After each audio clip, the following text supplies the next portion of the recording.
If you're new here, my name is Krissy, and this is Two Sheep, One Wheat. If there's a board game that you'd like for me to review or even just take a look at, let me know what that is down in the comments below, like this video, and of course subscribe to the channel if you have not already. So in the Isle of Cats, you're basically trying to collect as many cats as you possibly can and maneuver them onto your ship.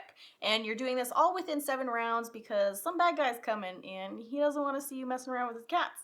So let's go ahead and take a look at the table and see what we're looking at. So I have everything set up as if we were playing a game. The player board's right here. This is a lesson sheet. As you can see, some of these blue cards here, they kind of have extra points. So if you select a row or column that has any of these, you can check them off so that you can look at your boat later on to see if you accumulated any of those points or if you even qualify for any of them. And then we have our boat sheet here. Now the game does come with 6 of them. It is double-sided. Both sides are the exact same, but all 6 are completely different, as in there are some of these treasure maps here, and if you cover them up with the color of the cat, then you actually gain an extra bonus. Then you actually gain a common treasure, and that would be any of these ones right here. Anytime that you cover them up with the same colored cat as the same color treasure sheet that it is. Now there are some special effects on here. So if you so choose, so you can select 3, but you can only select 1 per round. There are 7 rounds like I was saying. This is your track sheet right here. So the first one here is choose 1 additional card from any other column. So how you're playing the game is everybody simultaneously is going to pick a column. So whichever column that you want, maybe it has more cats because that's what you want, maybe because it has a lesson, so you really want that because maybe the type of cats that you have in your boat will give you a lot of points at the end of the game. Whichever the case may be, you can pick whichever column that you want. If you choose this special effect here, you can choose 1 additional card from any of the other columns, which will basically give you 4 cats. Or you can choose 1 card from each row instead. So then you can choose 1 from each row. You have your picks, which is pretty nice. You could also choose a row instead of a column. So instead of the columns, you can choose a row, and then you would end up with 4 cards. The next one is draw your next cat twice. So whichever column that you decide, whichever cat you decide, because you can pick whichever card that you want to draw first. So if you chose this one, then you'd be able to draw that cat twice. And then the final one is draw your next treasure twice. So again, if you chose this column, you'd be able to choose this one. And these gold right here is a rare, and it gives you points towards the end of the game. These ones are common treasure, which don't give you anything. So with that ability, you'd be able to draw your treasure twice, which would give you extra points at the end of the game. Everything gives you extra points at the end of the game, whether you're building up cat families, which is depending the number of cats within your family will give you points. And if you don't cover your whole ship, if you have rooms, there are 7 rooms on your ship, and if you do not cover all of them, that is minus 5 points for however many rooms that you did not stuff full of cats. Now, when you choose your column, or if you choose to use any of your special effects down here, whichever row, column, cat, whatever you choose, the way to draw them is by color. The whole game comes with all of the different colored cats for markers that you would need to use.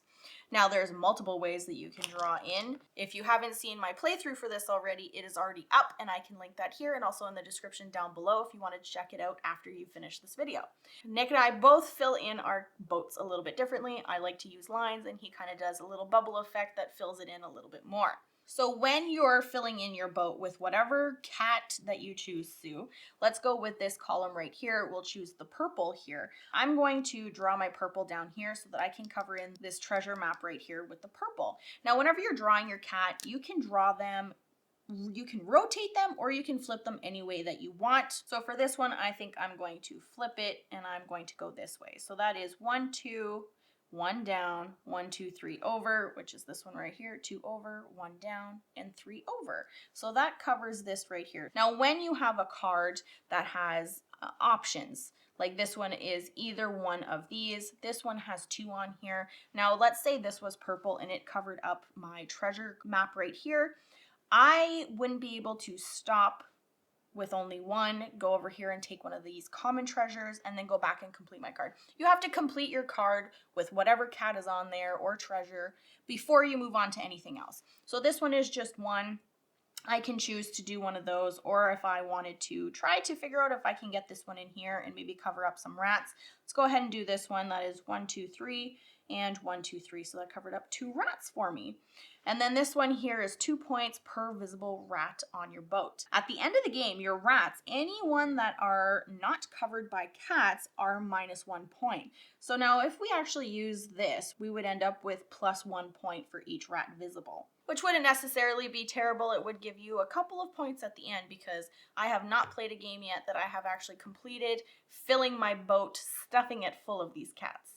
So, but because this is on here, it's number 6, I will need to fill this in because at the end of the game, you're going to come back and you're going to take a look at all of these lessons to see which ones you've actually been able to complete and gain the victory points for it. So that would be those 3 in the column that I chose. And now because I covered this treasure map, I would be able to pick any one of these. Now, because I have number 6 here, 2 points per visible rat on your boat, I think I should leave those ones open. So I think I'm just going to use the 3 and try to fill that in right there. So one thing with this, your very first cat or treasure or whatever you decide to draw into your boat, the very first one, you can draw it anywhere. But as soon as you put that first cat or treasure down, you need to build off of that one. So it's going to take a little bit of thinking to figure out which way you can get your cats to grow in family size, but also grow throughout the ship, the boat, so that you can reach some of those treasure maps to be able to gain some of those common treasures to help you with filling up the boat. So once everybody has taken their turn, everyone has completed it, all of these get taken off and get placed into a discard pile. So that was the 7th round. Now we move down to the 6th day, and we're getting a little bit closer to 𝗪𝗪𝗡𝗪's boat coming up to his island and figuring out that we're taking all of his cats. So now once all of the cards have been put in the discard, now you have to set up for the 6th day. So there is a bit to the setup here, just a little bit to remember. It goes cat, lesson, cat, lesson for the first one. The second one is cat, cat, and lesson, and cat, and then lesson at the end here. Oh, gotta move everything up. Lesson, and then the 3 other ones are cat.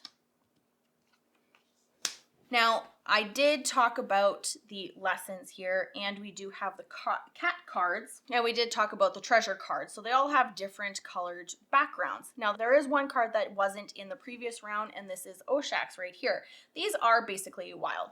So for the wild, once you have it, you can choose any single color that you want to, except black. So you can choose any colored cat that you want to. So wherever it's going to benefit you, place it on your boat. Now let's, for an example, we're going to say that we want to choose a row instead of a column, just as one of the specials down here that we can use. I want to go ahead and maximize the space on my boat, so I want to pick this row right here. So you would fill these in kind of as normal, like the cats that we had just done. But for the treasure, you're going to use black. Now I can either choose a rare or I can choose 2 common. I think I want to try for the rare because this gives you 3 points at the end of the game. So for a treasure, you're going to use your black marker here. And instead of doing the lines like I've been doing for these ones, I found that if you outline it, how many is this? 4.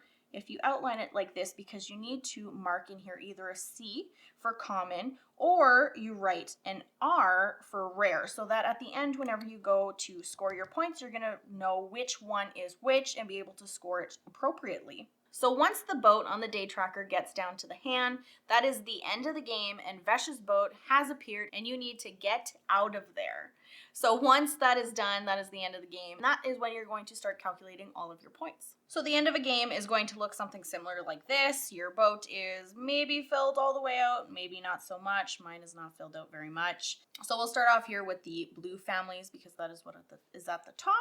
So 1, 2, 3, 4, 5, 6. So 6 would be 20 points. And then green families, I don't have any green families. I have 1 4 family, so, or for the orange, which is 11 points. Purple family, 1, 2, 3, 4, 5, 6, 7, which would be 25. And red is 4, so that is 11 points. Now, rare treasures, I have 1, which is right there, so that would be 3.